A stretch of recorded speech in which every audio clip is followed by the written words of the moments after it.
மேலும் ஒரு விசாரணை கைதி மரணம்.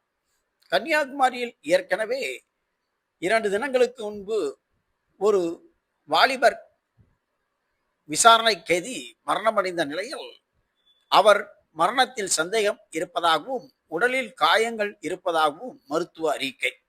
இதையடுத்து பெரும் போராட்டம்.